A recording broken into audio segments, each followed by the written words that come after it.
Hello everyone, it's Leon here from Kotaku UK and I'm at Bossa Studios, the creators of Surgeon Simulator, and I am with Luke Williams, who is the designer of I Am Bread, which has been expertly described as an environmental puzzle thing. Yes. So do you want to take us through a bit of I Am Bread then? So sure, so this is the first level of the game.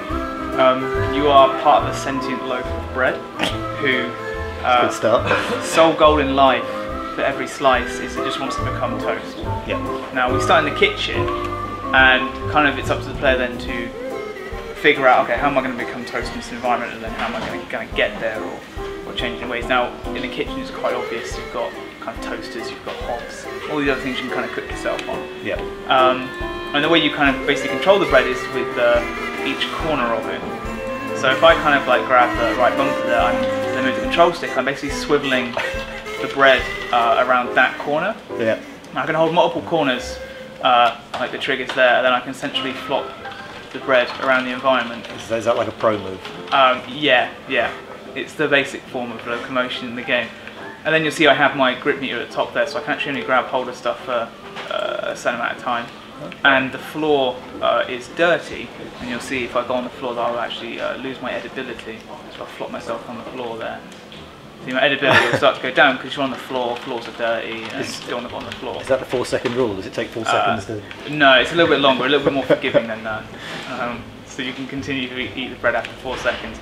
And essentially that's it. It's that gripping on and don't slip, and you're essentially able to vault yourself around using all of the corners to kind of roll and flip yourself over the environment. And then you kind of get to the areas where you're like, okay, well, how am I going to get across the fridge? And so you can kind of use that bowl there. There were some ants on the table over there, but I did avoid them. If you get ants stuck on you, yeah. Again, edibility goes down. It's not something you want. So I'm just going to launch myself up the fridge and fall off. So let's give this a go. Whoop. I mean, all I can think of when I look at the grip meter is Shadow of the Colossus for some reason. That's exactly where I got the grip meter from. So I'm glad you got the reference. It's changed slightly, but it's a massive nod to Shadow of the Colossus. Because we thought, what is the closest game to this one? And we went with Shadow of the Colossus. You know, it's let's avoid the cat bowl. That again lowers the edibility. Is it like a general lowering all the time, or are some things less edible, if you see what I mean? Do you mean with the edibility or the grip? Yeah, so like is the cat bowl so more dangerous than the floor? Yeah, and there's the litter tray over there, and obviously the litter tray is not as great. And then the kitchen's relatively sanitary, but later on we're taking you to kind of like the bedroom and stuff. Maybe there'll be like cigarette butts and ash around the place that you generally don't want to get on you, because well, no one wants to eat bread when it has cigarette ash on it. It's the general. So I've eventually found my way to the toaster. So now begins the challenge of getting in the toaster, which I believe is quite difficult at the moment, but with any luck, I'll be all right. So there is quite a sort of an element of skill, isn't it, to like reading the physics and getting it to absolutely. Let go at the time you want? I mean, that's one of the things it is an unusual control scheme, and it takes a while to get used to, but you can actually get good at it. You'll probably find out when you actually have a go that you're probably not very good at it. That's a good way to sell a game. Yeah. But it's fun because eventually you will. Get the hang, yeah. It looks like the kind of thing I can imagine people playing and doing like some perfect runs, like beautifully pitched sort of throws. Yeah, I mean, because it's all like you can build in your momentum and stuff. And then we go bing and it's done, and then toast will pop me out, and I'm toasting the avoid the litter tray. But at the moment we'd have our game complete screen. Yeah. But currently there is nothing there. Okay. And that's essentially it. And so obviously the kitchen, relatively straightforward. No issues there. But then when we start placing you, say, the bedroom, or you go into the lounge, then you have to kind of turn the radiator on or the heater and strap yourself to the heater. So you're not always finding a toaster, you're having to find any source of heat. It's not a toaster, I mean, this is kind of, it starts off quite simple, and a lot of players understand, like, I can get to the toaster or whatever. But you can actually turn on the hobs in this level and cook yourself on those as well. Okay. So you have basically, it's quite sort of interpretive almost. Yeah, exactly. It's kind of, it's looking at the environment, working out one kind of like, okay, what could I do to create heat or somehow to cook myself, and then how am I going to get there using like these kind of controls. And so you have like your grip meter, and so it's kind of navigating these environmental set pieces before your grip runs out and you fall into the litter tray or you fall onto the floor and all those kind of things. Okay. So, yeah. Is there another level, or is it just that one for the time being? At the moment, our safest bit is probably just the kitchen. We are still, it's the most complete. The most complete, yes. Yeah. So was this a game jam kind of result? Yes, it was. Yeah. So it was a couple of us in 2 days kind of made. So you see, I'm on the floor now, and we do have. I've got some fishbone stuff on me, and you can see I'm getting dirt on me. Oh, so you're actually almost like Katamari yeah, style. so there's a Katamari element of picking stuff up. You can get like nice stuff on you, and it'll kind of like increase your score at the end if you get like eggs, for example. Let's avoid the ants. If you get, if I slop in the ants there, and then I'll get. So I get all the ants on me. And you kind of then, if I crack all the eggs, I'll get some eggshell stuck to me, which actually makes the bread kind of heavier. So you need to avoid that stuff. So I mean, was it the sort of the clear idea when you started, or were you just sort of messing around with the movement? I think the initial idea for the game came from, I liked the idea of having to control a piece of bread, but rather than... That was the first thing that sort of came to your mind? Yeah, well I figured the kind of goal of bread wanting to become toast, and then what you could do with that in terms of like navigating environments and figuring out kind of like, almost like a puzzle of how am I going to manipulate the environment in order to become toast. Yeah. And I kind of went in that direction, and then you could have just gone, oh yeah, okay, so I'll use the control stick, and unfortunately I lost all my edibility. And you can go, oh, I'll use the control stick and A to jump or something like that, right? But I always kind of approach these sort of unique control schemes as in, what do I want to control, and then what can I use to actually control it? So in this case, it was in the game jam. We kind of experimented with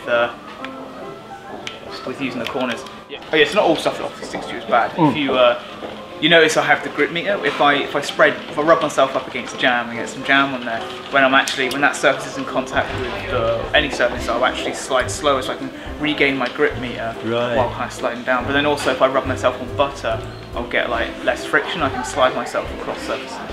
See, the thing that sort of fascinates me is the kind of, once you get past the ridiculousness of the situation, there's actually quite sort of clear and sensible kind of mechanics to it. Yeah, absolutely. It's I think it's kind of what we also kind of tried in Surgeon, which is everything kind of behaves how you expect it to behave in the real world. We have like an absurd premise, but the bread never kind of behaves erratically in that sense. It's always doing like how you would expect it to kind of move. We don't ever play anything random in there.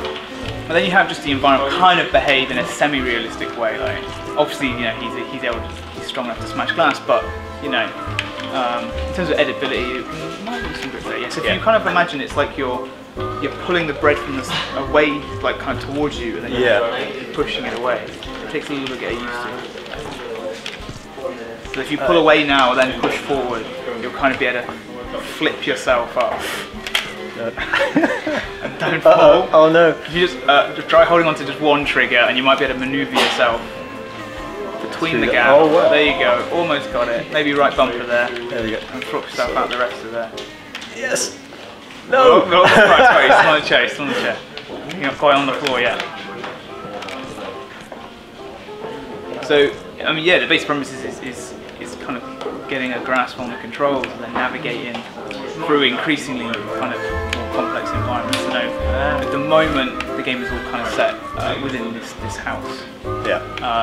Eventually, the owner gets creeped out by finding his room's trashed with a slice of toast, just randomly placed in the room, and throws the loaf out. And so essentially, the story of the game will be you play as the entire loaf of bread. Yeah. And every day a new slice of that loaf comes alive and has the mindless goal of just becoming toast. And it's kind of, it doesn't know what it's doing. So it doesn't know it's trashing or causing mayhem. So it's quite acrobatic. So you've got some power moves, haven't you? Yeah. Avoid those cups. So we're kind of expecting that we will get some expert players who are so much better than I am. Are there going to be any kind of like challenge modes or like races? Always feel like a yeah, I imagine so. We would have we'll have the ability to like kind of speed run it. We record all your scores and leaderboards and stuff like that. I imagine there'll be plenty of achievements and all those the main bulk of it will basically be tracking the story of this loaf of bread. It'll be where does this loaf go? Because essentially, after the house, the loaf gets dumped in the bin outside. Yeah. Then obviously a slice of that comes alive and wants to become toast. But then, how do you become toast when you're in the garden, the driveway, and stuff like that? And then maybe the loaf gets taken up by the bin men and is left on the side of a motorway or something. And maybe the bread has to cause a pile up in order to create some sort. So essentially, it will create natural disasters, but not because it's evil, just because it wants to become toast. Overriding desire to become toast. Exactly. Yeah. It doesn't know what it's doing, and that's the story, essentially, of this guy getting a little bit insane as he kind of follows these natural disasters and realizes that it crashed. Yeah. So the antagonist, I guess, of the game will be the owner who initially owned the bread. So there'll be any kind of like stealth almost elements where he'll be walking around? Possibly not. We don't know. We don't quite know yet. Maybe. We'll see. So what are you aiming? Is this for PC at the moment and then sort of undecided? Yeah. Currently it's all kind of PC, but obviously controllers and stuff. It wouldn't be a huge step to kind of consider consoles and all that. Yeah. And we're just going to kind of get I guess just see how it goes on PC and then decide from there, really. What sort of date are you aiming for? Or window? I'm not sure. Enrique, what are we looking at? I don't know. Probably we'll get early version next month. We will show you what's in development. This is quite an old build. Yeah. But because we break it all the time, we didn't want which is more broken than this. Yeah, this is something the you know. Strong yeah. So the camera is a little bit chunky in this one, and all those kind of. Yeah, but also lighting, textures, it's all kind of work in progress. Yeah, right? The game should look much better than it currently does, and we still have to balance, right? Some things are quite difficult to do right now. Yeah. I mean, as you discovered with your with Plant. But I think there'll always be that element of challenge with the controls. I think once you get used to them, then it's just moving that up. When you get into a rhythm, it works really well. It's just occasionally like the bread reorientates itself and you lose track of where the triggers are. And Absolutely. That's kind of one of those you just have to kind of get used to, I suppose. But I mean, that's kind of how we approach games. It's how we did Surgeon. It's not like the controls are deliberately hard. We kind of just said we want to control a piece of bread. So how would a bread move? And then how do we make a control scheme that kind of fits with that? Yeah. And then how do we keep it consistent so players actually feel like, oh, well, look, I can get good at this. Yeah. And eventually, you can see you're acrobating, you're flipping your way across. You burn. Sorry, thanks. I've burned the bread, sorry, I must have had the temperature on quite high. Didn't have like a tiny little mocap studio with some bread on, little balls and stuff on it? No. Let me just adjust myself. And then essentially here I am just cooking myself, just checking I don't get too burnt, cooking myself on the hob. And eventually it'll ping when I've had an adequate amount of toast, and I can go, yep, I'm toast. Ta-da. Boom, big flashy, I'm toast, that isn't in right now because it's early build. And that's essentially it. Thank you very much.